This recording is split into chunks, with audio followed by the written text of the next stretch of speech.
Hello, welcome to Photoshop in 5. My name is Miracle Ogbuji. I am a brand identity and creative designer. Today I'll be showing you how to effectively use the drawing tools in Adobe Photoshop. So let's get started.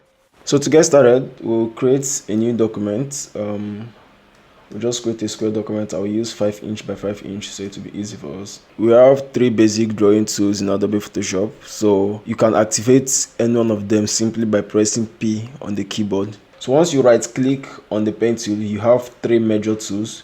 You have the first one, which is the pen tool. You have the second one, which is the freeform pen tool, and we have the third one, which is the curvature tool. They are actually quite similar than you think. The first one is the pen tool, so we'll just select that. Now to make this easier for me to illustrate, I'm going to import a little sketch that I did. I'm going to reduce the opacity of the sketch. I'm going to attach this file for you so that in case if you want to follow along with me. So I'll reduce the opacity till about maybe 20% so that I can still see it while I work. Now we are going to go to the pen tool again by clicking P on the keyboard. We can select the pen tool. So before we begin, I'll have to just select a few things. So we are going to make the fill color to be nothing by selecting here, and then the stroke color we leave it at black. I'll also leave the weight of the stroke to be about 5 pixels here.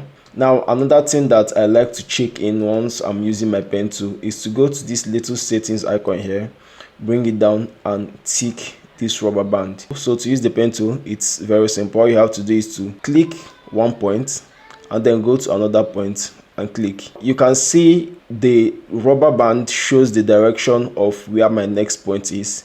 So that's why I always use it. So once we click this point, we'll go to the next points that we want the pen tool to be. I will click and we'll form the line, and we can go to the next and click and form another line. To make it a straight line, hold the shift key before you click on the next point. We are going to hold on to this point and we'll go to the next point while holding shift and click next. So it forms a straight line. So we still on the same point while holding shift, we'll click next, and now you formed 2 straight lines. The next thing we'll have to learn is how to make a curved line using the pen tool. According to my sketch, you can see the curve happens right about here. So once you get to the middle, you hold and drag. So you are going to drag in the direction of how you want the curve to be. So once you are satisfied, you can now leave it and it forms a curve. With that, we can go to the next point where we want the curve to be and do the same thing. You hold and drag. So this might get a bit tricky, so it's okay if you do it as much as you can till you feel like you're satisfied enough. So now we have this curved part of the sketch drawn out. To get the pen tool back into drawing straight lines, holding the alternate key and clicking at the last point of the curve converts it back to a straight line. Now you can hold your shift key and you can complete the drawing. So we are now going to go into the second tool. Also go back to the pen tool and select the freeform pen tool. This is the easiest one to explain, but not the easiest one to use. So just as the name sounds, it's freeform pen tool means it lets you draw out the shape by yourself. Also, the shift key doesn't work here if you are trying to create a straight line. It doesn't. So what this pen tool does is it lets you draw the line yourself.